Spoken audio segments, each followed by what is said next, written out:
Understanding the United Nations is key to understanding international politics. For one, many of the most controversial conflicts in recent history can be partly traced to actions sanctioned by the UN. For example, the Israeli-Palestine conflict materialized due to a UN partition of Palestine, and in the 1950s, the United Nations approved of a US-led intervention in the Korean War.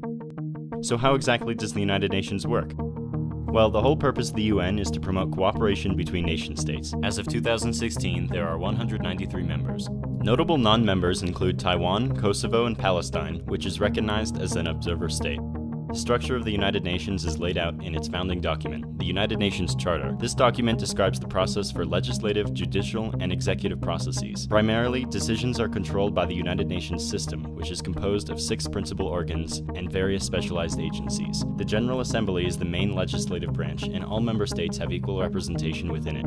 Meetings of the General Assembly usually focus on resolutions, which are non-binding recommendations, which at least 50% of the United Nations members recognized as important to international affairs. The General Assembly also controls the budget, and in doing so will decide how much each member is compelled to spend to keep the organization alive.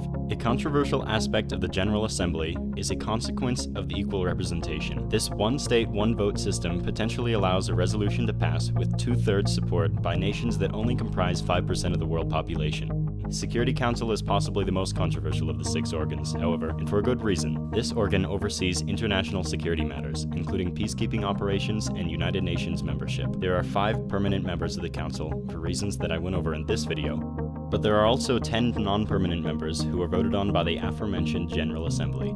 Unlike the decisions made by the General Assembly, Security Council resolutions are meant to compel military action from its members. Relatively recently, however, the Security Council failed to authorize the United States invasion of Iraq, calling into question the effectiveness of its binding agreements. The administrative work of the United Nations is done by its Secretariat. The Secretariat is responsible for the drafting of official documents and preparing the budget voted on by the General Assembly.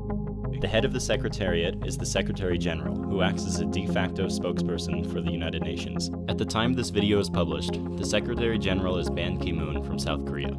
The International Court of Justice is the primary judicial body of the United Nations. It settles disputes between members that have recognized its authority on the matters. If a member refuses to recognize the authority of the court, the matter may be brought to the Security Council. The court is composed of 15 judges trained in international law and voted in by the General Assembly. The Trusteeship Council is a principal organ but has been inactive since 1994. It was responsible for preparing trust territories, or countries that were formerly under the control of sovereign colonialists, for proper entry into the community of independent states. After Palau became independent, the body was declared extinct indefinitely.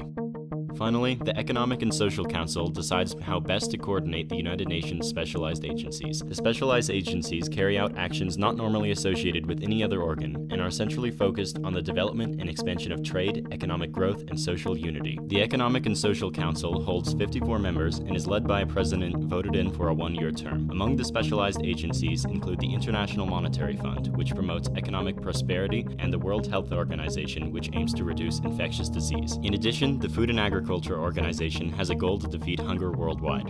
In 1990, nearly 1 in 5 people worldwide were undernourished. Now that number is less than 1 in 9. And while we can't say that the United Nations is completely to thank for this drastic reduction in hunger, its continuing mission to strengthen ties with countries and break down barriers between people certainly hasn't made hunger worse.